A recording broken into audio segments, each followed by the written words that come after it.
ce jour d'idée pour l'élévation de l'âme de Victoria Bazahi, Zohana Ivracha, dont c'est aujourd'hui l'anniversaire du décès. Alors la question de Rouven. C'est quel est le sens vraiment du mitzvah par rapport aux yeux d'Hachem, par exemple, pourquoi ne pas manger du porc, est-ce que ça va changer par exemple aux yeux de Dieu? Ok, donc quel est le sens profond d'une mitzvah? Qu'est-ce que Dieu ordonne toutes sortes de choses matérielles? Qu'est-ce que ça change qu'on les fasse ou pas?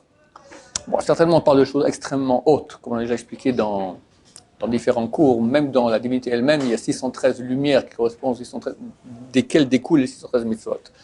On ne pourra pas parler de ces choses profondes parce qu'on parle de la réalité d'Hachem elle-même, c'est beaucoup trop profond.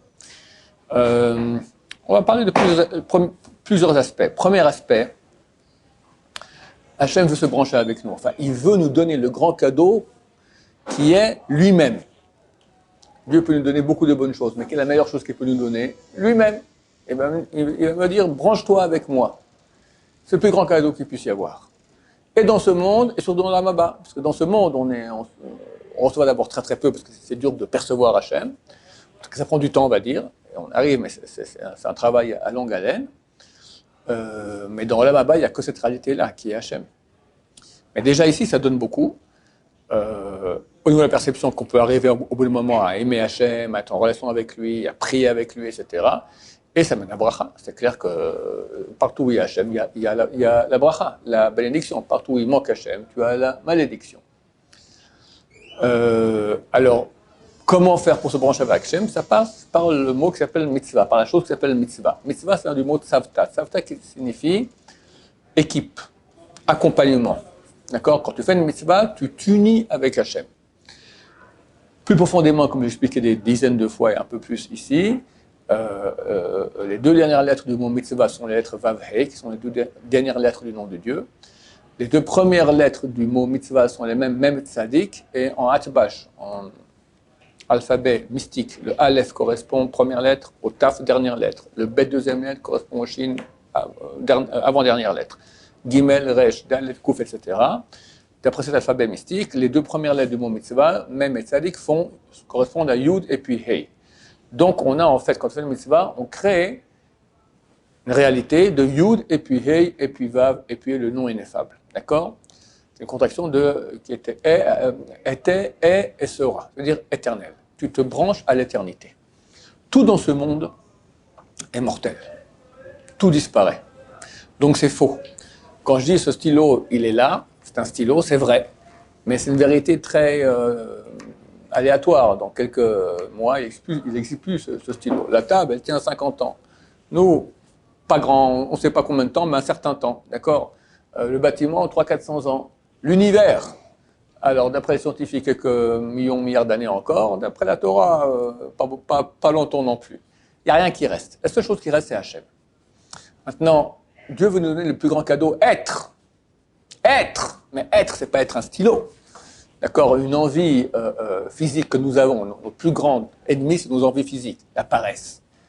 La paresse, ça paye tout de suite. Tu dois te lever le matin pour la prière, tu restes encore 2 minutes dans le lit, c'est bon. Ça paye tout de suite, c'est bon. Mais tu comprends que c'est bête. Tu peux gagner maintenant une prière bien comme il faut, se lever tôt, se préparer, prier avec beaucoup. C'est des pépites d'or qui tombent du ciel, des diamants qui tombent du ciel. C'est énorme ce que ça nous donne, c'est de l'éternité.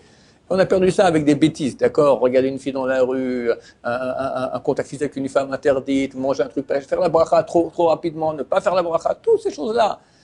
On gagne, mais on gagne dans un monde qui est fini, un plaisir qui est court, et on perd de l'éternité. Et je vous dis, parce que nous tous sommes dans cette bataille-là, mais quand tu regardes rationnellement, il n'y a rien de plus bête que cela. D'accord? On a tous fait un peu de maths, vous savez très très bien que des milliards par rapport à l'éternité, ça vaut rien. Donc, à plus forte raison, un petit plaisir de rien du tout. Combien ça vaut par rapport à l'éternité? C'est ça les règles du jeu. En tout cas, en faisant une mitzvah, on gagne. C'est ça le vrai sens qu'Hachem veut. Il veut nous donner le moyen de se brancher avec lui. Alors, pourquoi en faisant ça et pas autre chose? Manger du porc et pas manger autre chose, qu'est-ce que ça change?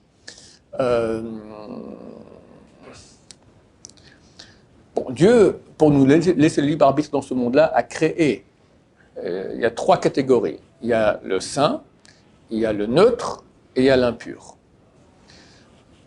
Pour qu'on puisse choisir entre le bien et le mal, il faut créer le saint et l'impur. Donc il y a de l'impur. Maintenant, l'impur, c'est une réalité qui est spirituelle, mais elle se pose sur des entités matérielles. Comme tu l'as aussi en sainteté. Un Sefer Torah, c'est quoi? C'est de la peau de vache, d'accord, sur laquelle on a écrit. Mais ça devient saint. Parce qu'on écrit le nom de Dieu avec sainteté, le Sefer Evo Mikvé, etc. On suit les lois. Ça reçoit de la sainteté. Si un Sefer Torah tombe par terre, on doit jeûner 40 jours, d'accord? Les tefilines, c'est un morceau de peau. C'est saint, d'accord? Pardon? Est-ce qu'on peut prendre une peau d'autres animaux? Peut-être aussi, d'accord? De la peau, en tout cas. Ah ouais, ok, bon, c'est sur ça que j'ignore. Il y a des raisons pour, d'accord? J'ignore pourquoi vache ou autre, d'accord? C'est déjà les détails qui appartiennent à Hachem. Mais on peut faire descendre de la sainteté sur des objets physiques, et Hachem a fait descendre de façon automatique de l'impureté sur d'autres objets physiques.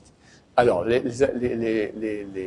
animaux impurs, par exemple, donc ils ont en eux une charge spirituelle négative très grande. Ils ont aussi du bien. S'il n'y avait pas de bien, s'il n'y avait pas de sainteté, ils seraient morts, ils n'existeraient pas. Pardon? Tout ce qui existe au niveau physique aujourd'hui, d'accord? Tu sais que pour exister, physiquement, tu es constitué d'atomes. L'atome, il a un noyau, et des électrons qui tournent. Maintenant, même le noyau, lui, on sait que c'est même pas de la matière, c'est tout de l'énergie. Les électrons qui tournent, c'est de l'énergie. Le noyau, c'est de l'énergie. Tout ça, c'est de l'énergie. Donc, il y a une énergie atomique, d'accord? Si tu détruis un atome, tu as vu ce que ça fait, Hiroshima. Donc, c'est rien de rien, de rien, de rien. Donc, on voit ici qu'il y a une énergie extraordinaire. Cette énergie, elle est divine. Donc, chaque entité sur Terre, elle a de l'énergie divine, sinon elle n'existerait pas. Mais combien de sainteté et combien d'impureté? Les animaux impurs, ils ont un très grand pourcentage d'impurs, avec un petit pourcentage de purs. C'est pour ça que Dieu nous a ordonné de ne pas manger ces animaux-là, parce que quand on les avale, alors on ne pourra pas éliminer l'impureté, elle reste en nous. Elle fait des dégâts. D'accord? Hein? Ça prend 7 ans pour partir. Quelqu'un qui mange quelque chose de non cachère, ça prend 7 ans pour qu'il soit débordé. Même si ce n'est pas exprès, il s'est trompé, d'accord, il y a un super bien Hercher, mais des fois, il y a aussi des bévues dans les Hercherim, ça arrive, d'accord, hein? Peu importe la gravité du cachère ou non. Plus c'est grave comme non cachère, plus ça fait des dégâts. Non, mais pour les 7 ans. Mais ça prend 7 ans pour comme ça c'est marqué, le temps que tout se renouvelle aussi au niveau spirituel. Avec tchouva, bien sûr. Ou rapport avec la cigarette? Ah bah peut-être, je ne sais pas. Bon, peut-être qu'il y a un rapport. En tout cas, quand on mange de la viande, par exemple, c'est marqué qu'un ignare ne mange pas de viande. C'est marqué comme ça dans le traité Psachim, page 50. D'accord? C'est pas bien. Pourquoi? Parce que la viande, ça contient beaucoup d'impuretés. Alors pas trop comme les animaux non cachers, mais certainement une assez bonne dose. Et si quelqu'un maintenant il n'est pas sain, alors il peut être touché par cela. Pour ça que la viande, on ne peut pas la manger telle quelle. Un poisson, c'est bien de manger du poisson à Shabbat. Pourquoi? Le poisson, dans les animaux, c'est la créature vivante qui a le moins de doses d'impureté. Animaux cachers, pas le thon. Le thon, la majorité des thons sont non cachers, il faut savoir, d'accord? Ouais. Même ceux en boîte avec un cachère dessus. Ben ouais, j'en ai parlé souvent. Hein? Le thon, il y a 13 ou 14 espèces de thon dans le monde. Il y en a 7 ou 8 seulement. Il y en a 6 ou 7 qui sont cachères, le reste n'est pas cachère. D'accord? Parce que l'appellation internationale thon, c'est pas ce qui correspond à la Torah. La Torah dit qu'il faut qu'il y ait des écailles. Pas tous les thons appelés thons de façon internationale ont des écailles. Donc, il faut qu'il y ait un hercher. Maintenant, même ceux qui donnent le tampon cachère, il y a 2 types. Tu as les hercherim, les organismes de cacheroute qui sont sérieux et les moins sérieux. Les moins sérieux, une fois tous les 6 mois, avec un hélicoptère, le chômeur il vient sur le bateau, parce que le bateau il fait la chasse au thon, d'accord, il voit un banc, d'accord, etc. Et dans le bateau lui-même déjà, il y a des machines qui ça rentre déjà dans les boîtes. C'est pas qu'ils amènent les thons et les mettent en conserve dans le bateau, puis quand ils arrivent sur le port, ils font les boîtes. Sur place, le thon il était pêché, il rentre dans la machine, ça sort déjà en boîte de thon avec le hercher dessus. Alors il faut vérifier quel thon est cachère, quel pas. Alors, tu as un préposé là-bas, un Roumain ou un Mongolien ou un Taïwanais, d'accord, qui vérifie oui, non, oui, non, oui, non. Et pour voir qu'effectivement ça se fait comme il faut, une fois tous les quelques mois, en hélicoptère, tu as le rabbin qui vient, qui fait une petite inspection, tout va très bien, c'est bon, on donne le Hercher de nouveau pour un an. Ça, c'est les Hercher non sérieux. Les Hercher sérieux, le rabbin, il est sur le bateau avec les Roumains, Mongoliens et Taïwanais, avec eux, le pauvre, d'accord, et lui, il fait la sélection des thons. Et là, on peut compter dessus. Donc, il faut faire attention. Donc, je reviens sur le sujet. Donc, le poisson, c'est l'animal, s'il est cachère, qui contient le moins de force négative. Preuve en est que tu le tues et tu le manges. Tu peux l'assommer, d'accord, ou le couper en petits morceaux, d'accord. Hein? La chasse sous-marine, par exemple, on a le droit de la pratiquer pour manger. On a le droit de faire toutes sortes de chasses pour manger. Si c'est caché. Ah, tu veux dire la chasse? Ouais, voilà, absolument. Ouais, voilà. Il n'y a pas de shrita, il n'y a rien. La viande de mammifères, donc, là, c'est beaucoup plus compliqué. Il faut faire le shrita. Il faut enlever le sang. Il y a certaines parties du corps qui sont interdites à la consommation. Il y en a qui sont sanctionnées par le karet. Le khelev, elles sont principalement dans les parties arrière de l'animal, mais aussi quelques-unes dans les parties avant. Le khelev sont des graisses animales, notamment les graisses qui recouvrent l'estomac, qui recouvrent les reins, d'accord? Si on les mange, c'est sur karet. C'est comme manger du chametz à Pessah. C'est beaucoup plus grave que le porc, d'un animal qui est cachère. Donc on voit qu'il contient beaucoup d'impuretés déjà. C'est pour ça que le Talmud il dit, c'est pas bien qu'un ignare il mange de la viande, parce que lui, vu qu'il est ignare, donc il a une petite forme. Qu'est-ce qui se passe quand on ingurgite? On fait une sélection entre le bien et le mal, d'accord? Alors le mal sort à l'extérieur et le bien il passe en bien. On répare donc on répare l'animal, on répare les étincelles qui étaient dans l'animal. Mais ça, on peut le faire beaucoup Shabbat. Et un ignare en semaine, il ne pourra pas le faire beaucoup. Pourquoi? Parce que la viande, c'est plus dur à réparer de la viande que du poisson, par exemple. Le poisson, tel qu'il a peu de pourcentage d'impureté pour un grand pourcentage de pureté. Il faudrait que c'est bien de manger du poisson à Shabbat. La viande, c'est pas comme ça. Bon, néanmoins, les gens mangent de la viande. C'est pour ça qu'il est bien de manger dans un repas de mitzvah, tel qu'une brit milah, un pidyon haben, un mariage, Siyum Masechet, d'accord, toutes ces choses-là, Shabbat, fête, etc., parce que là, tout passe dans la Kedusha. C'est certain qu'il n'y a pas de problème ces jours-là. Donc, quand tu fais une mitzvah, tu crées une réalité divine de Yudke Vavke qui est éternelle, d'accord? Donc, tu te branches à l'éternité. De plus, Hachem nous a donné, donc, comme j'ai commencé à dire, un libre arbitre. Il y a l'impureté, il y a la sainteté. Et ce libre arbitre, quand je vais choisir de faire la sainteté aux dépens de l'impureté, ça nécessite un effort, c'est un acte d'amour pour Hachem.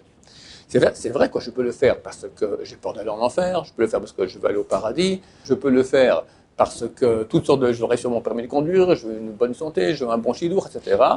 Mais si on peut arriver à faire les choses par amour d'Hachem, alors là, c'est une valeur colossale, d'accord? Rien que pour cela. Hachem m'a dit, voilà, ne touche pas ce crayon. Admettons qu'il n'y a aucun sens. Rien que par le fait que je fais des efforts déjà pour respecter et montrer mon amour à Hachem, c'est déjà une valeur énorme. Sans qu'il y ait des raisons forcément essentielles à cela. En plus, il y en a vraiment. Parce que pour les raisons que j'ai expliquées, Dieu il a amené de l'impureté dans certaines choses et de la pureté dans d'autres choses. D'accord? Et nous, il n'a pas résisté alors. Quand il a dit de pas aller sur. Adam n'a pas résisté et il avait un bon raisonnement pour le faire. Il s'est trompé, mais lui voulait agrandir la marge de libre arbitre. Baruch Adonai, l'olam, amen, amen.